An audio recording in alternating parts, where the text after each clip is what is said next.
예수를 나의 구주 삼고 성령과 피로써 거듭나니 이 세상에서 내 영혼이 하늘의 영광 누리도다. 온전히 주께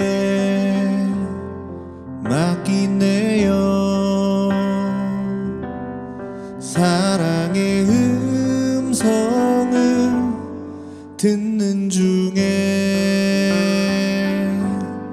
천사들 왕래하는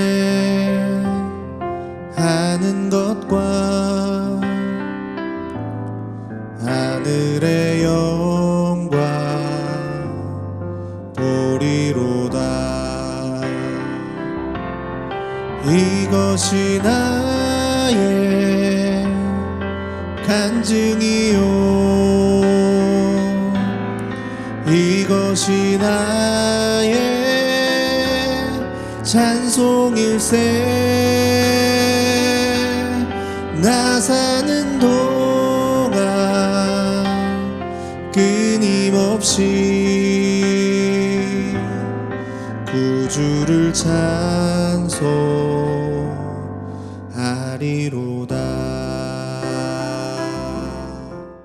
주 여호와께서 내게 이와 같이 보이셨느니라. 보라, 여름 과일 한 광주리이니라. 그가 말씀하시되, 아모스야, 네가 무엇을 보느냐? 내가 이르되, 여름 과일 한 광주리이니이다 하매, 여호와께서 내게 이르시되, 내 백성 이스라엘의 끝이 이르렀은즉 내가 다시는 그를 용서하지 아니하리니 그날의 궁전의 노래가 애곡으로 변할 것이며 곳곳에 시체가 많아서 사람이 잠잠히 그 시체들을 내어 버리리라. 주 여호와의 말씀이니라. 가난한 자를 삼키며 땅에 힘없는 자를 망하게 하려는 자들아, 이 말을 들으라. 너희가 이르기를 월삭이 언제 지나서 우리가 곡식을 팔며 안식일이 언제 지나서 우리가 밀을 내게 할꼬, 에바를 작게 하고 세계를 크게 하여 거짓 저울로 속이며 은으로 힘없는 자를 사며 신 한 켤레로 가난한 자를 사며 찌꺼기 밀을 팔자 하는도다. 여호와께서 야곱의 영광을 두고 맹세하시되 내가 그들의 모든 행위를 절대로 잊지 아니하리라 하셨나니 이로 말미암아 땅이 떨지 않겠으며 그 가운데 모든 주민이 애통하지 않겠느냐. 온 땅이 강의 넘침같이 솟아오르며 애굽 강같이 뛰놀다가 낮아지리라. 주 여호와의 말씀이니라. 그날에 내가 해를 대낮에 지게 하며 백주의 땅을 캄캄하게 하며 너희 절기를 애통으로 너희 모든 노래를 애곡으로 변하게 하며 모든 사람에게 굵은 배로 허리를 동이게 하며 모든 머리를 대머리가 되게 하며 독자의 죽음으로 말미암아 애통하듯 하게 하며 결국은 곤고한 날과 같게 하리라. 주 여호와의 말씀이니라. 보라, 날이 이를지라. 내가 기근을 땅에 보내리니 양식이 없어 주림이 아니며 물이 없어 가람이 아니요 여호와의 말씀을 듣지 못한 기갈이라.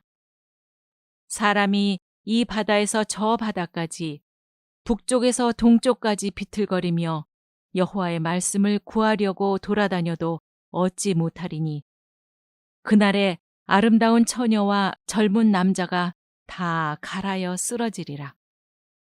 사마리아에 죄된 우상을 두고 맹세하여 이르기를 다나 네 신들이 살아있음을 두고 맹세하노라 하거나 부엘세바가 위하는 것이 살아있음을 두고 맹세하노라 하는 사람은 엎드러지고 다시 일어나지 못하리라.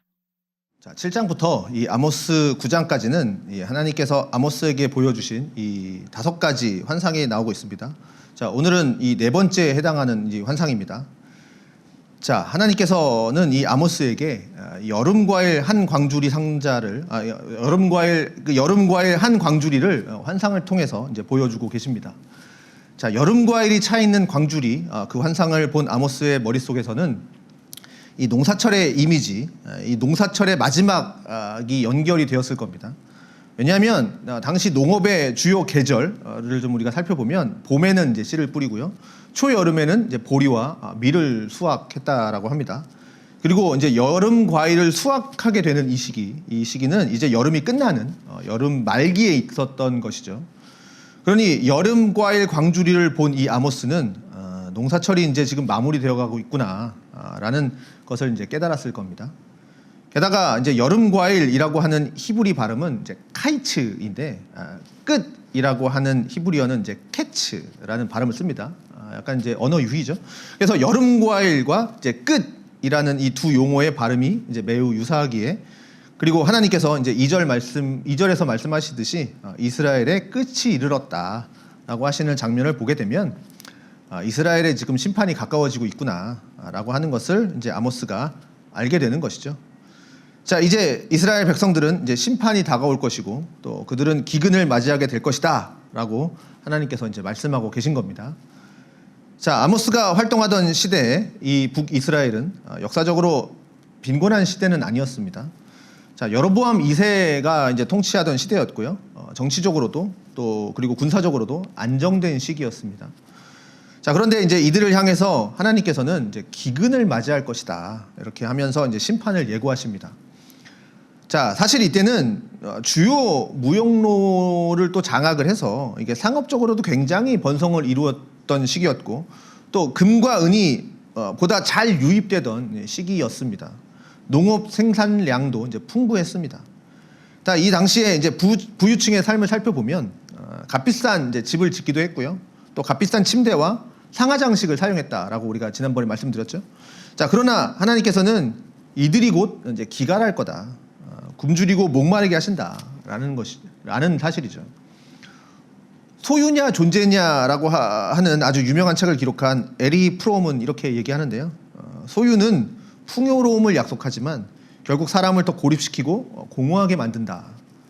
그러니까 현대 사회가 다들 아시다시피 물질적으로 매우 풍성한, 풍요로운 시대 같고, 또 오늘날 굉장히 또 뭐 우리가 부유한 것 같지만 또 그게 사실이기도 하지만, 사실 인간은 오히려 공허해지고 또 고립되어 가고 있다라고 하는 것이죠. 자, 실제로 세상은 풍요롭고 또 우리의 삶도 사실은 부족한 것 없이 풍요로운 것 같지만, 우리가 사람 속, 인간의 속을 좀 들여다보면 사실은 좀 허전하고 공허하고 고립되어 가고 있다라는 것이죠. 기갈되고 있다라는 겁니다. 자, 실제로는 부유한 세상을 살고 있던 이 아모스 시대, 이때 이 이스라엘 백성들은 사실 가장 기갈된 상태에 처해 있었다라는 겁니다. 자, 그래서 우리는 오늘 이 본문 말씀을 통해서 짧은 좀 3가지를 좀 살펴보려고 하는데요. 첫 번째는 이제 기갈의 이유입니다. 자, 이 이스라엘 백성들이 이 기갈을 경험하게 되는 근본적인 원인은 무엇이겠습니까? 바로 하나님과의 관계가 단절되었기 때문이죠. 4절과 6절에서 보면 이스라엘 백성들은 이 가난한 자를 억압하고 힘없는 자를 박해합니다. 그러니까 상업적으로 탐욕으로 인해서 거짓 저울로 사람들을 속입니다. 공의가 사라진 거죠. 그러니까 돈으로 사람을 사서 착취하는 행위도 나타나고 있습니다. 자, 이런 일들이 나타나는 이유가 뭡니까? 그리 놀랍지 않죠. 하나님과의 관계가 끊어진 사람들의, 우리도 보잖아요, 일반적인 모습입니다. 자, 하나님을 두려워할 줄 모르고 하나님을 사랑하지도 않고 하나님을 경외하지도 않는 사람에게서 나타나는 아주 일반적인 일들입니다. 자, 죄를 따라 자신의 이익을 위해서라면 그런 어떠한 악이라도 행하는 그 사람들의 모습이라고 하는 것이죠. 자, 하나님과의 관계가 단절된 사람들이 결국은 이렇게 죄를 따라서 온갖 탐욕적이고 자기중심적이고 이렇게 불의한 일들을 행하는 것이죠. 그렇게 결국 계속해서 기갈한 인생을 사는 백성들이었습니다. 자, 이들이 또 기갈한 이유는 결국 하나님과의 관계가 단절되고 있다는 것을 우리가 기억해야 한다는 거죠. 자, 두 번째로는 기갈의 결과입니다. 자, 7절에서 10절 보니까 하나님께서는 그들의 행위를 잊지 않으신다라고 합니다. 그러니까 하나님은 우리의 죄를 기억하는 분이다라는 겁니다. 죄를 기억하시는 하나님께서 그것을 심판하신다라는 거죠. 자, 하나님께서는 여러 자연 현상을 통해서 우리에게 심판을 행하시는데요. 땅이 흔들리고 강이 넘치듯이 땅이 솟아나기도 하고 대낮에 해가 지는 것처럼 땅이 캄캄해지는 이러한 천재지변, 하나님은 자연 현상을 주관하시는 분이시기에 하나님께서 그렇게 그러니까 심판하심을 경고하고 계시다라는 거죠. 그리고 이것을 경험하게 될 그 이스라엘 백성들이라고 하는 겁니다. 자, 사람들은 주위에서 서로가 죽어가는 것을 보면서 아이고 애통하고 막 이렇게 두려워할 것이다 라고 말씀을 하십니다. 그들이 불렀던 노래는 애곡으로 변할 것이다. 그리고 한쪽에서는 장송곡, 장례에서 진행되는 그런 노래들을 부를 거고, 다른 한쪽에서는 굵은 배로 허리를 동이고 머리를 꺾은 채 죽은 사람을 애도할 것이다, 이렇게 말을 합니다. 결국 인간은 하나님과의 단절된 관계, 이것은 끝없는 악으로 이어지고, 이렇게 죄를 따라가서 살아가는 그 끝없는 악은 결국 하나님의 심판에 이를 뿐이다 라고 말씀을 하고 있는 겁니다. 자, 그리고 이 심판으로 인해서 이제 7절과 10절에서 나타나는 이러한 외적인 고통은 물론이지만 슬픔과 애도와 그리고 비참함, 그리고 내적인 고통까지도 나타나게 되는 것입니다. 자, 우리도 우리 안에 있는 이 기갈에서 벗어나야 함을 기억해야 합니다.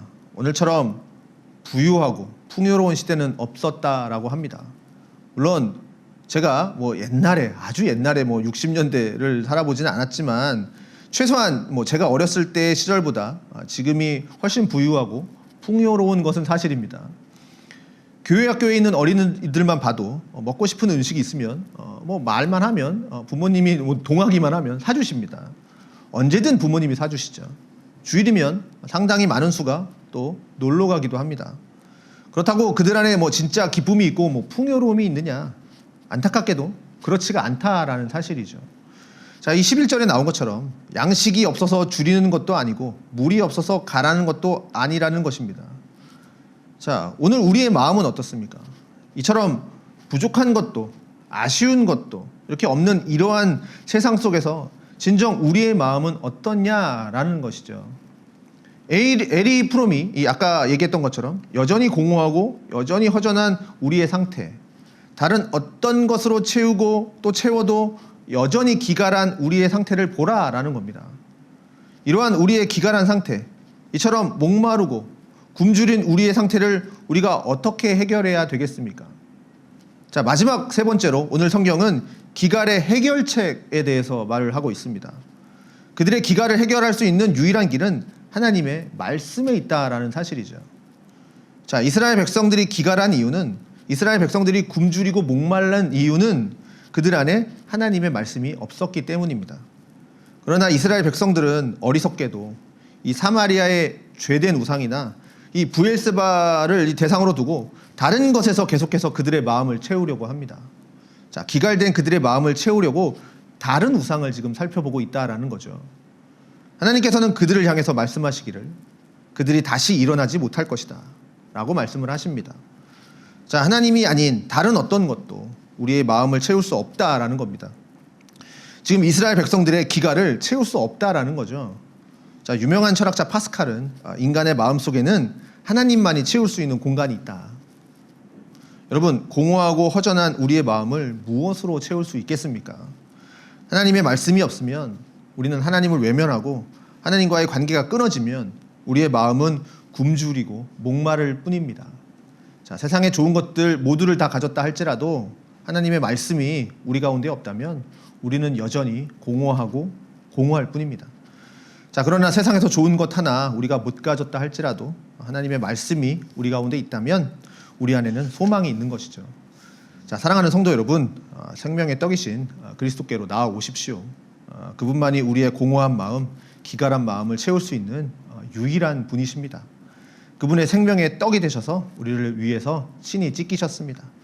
우리에게 참된 생명을 주시는 예수님 바라보십시오. 날마다 우리에게 말씀하시는 그 하나님 음성 따라서 우리가 살아갈 때 우리는 참된 풍요를 경험하게 된다는 것을 잊지 마십시오. 오직 하나님의 말씀으로 충만하게 살아가는 우리 모든 성도님 여러분 되시기를 주님의 이름으로 축원드립니다. 기도하겠습니다. 하나님 아버지 감사합니다. 이스라엘 백성들이 하나님의 말씀이 없어서 기갈하였던 것처럼 그들에게 먹을 것이 없어서 굶주렸던 것이 아니라, 그들이 마실 것이 없어서 목말랐던 것이 아니라, 그들 가운데 하나님의 말씀이 없어서 기갈하였던 그 이스라엘 백성들을 살펴보며 하나님, 우리 마음이 어떠한지를 좀 돌아보게 됩니다. 오늘날처럼 이렇게 풍요롭고 부유한 시대는 없었으나 정작 우리의 마음은 가장 공허한 세상에서 살아가고 있습니다. 가장 허전한 세상에서 살아가고 있습니다. 하나님, 우리의 마음을 채울 수 있는 유일한 생명의 떡이 되시는 그리스도를 바라봅니다. 우리를 위해서 찢기신 그리스도를 바라보며 우리의 마음을 채워 주시옵소서. 날마다 우리 가운데 말씀하시는 그 주님의 말씀으로 우리의 마음을 채워 주시옵소서. 주님으로 말미암아 부유하고 또 주님으로 말미암아 진정 풍요한 우리의 인생이 될 수 있도록 하나님 아버지, 우리에게 말씀으로 채워 주시옵소서. 예수님의 이름으로 기도합니다. 아멘.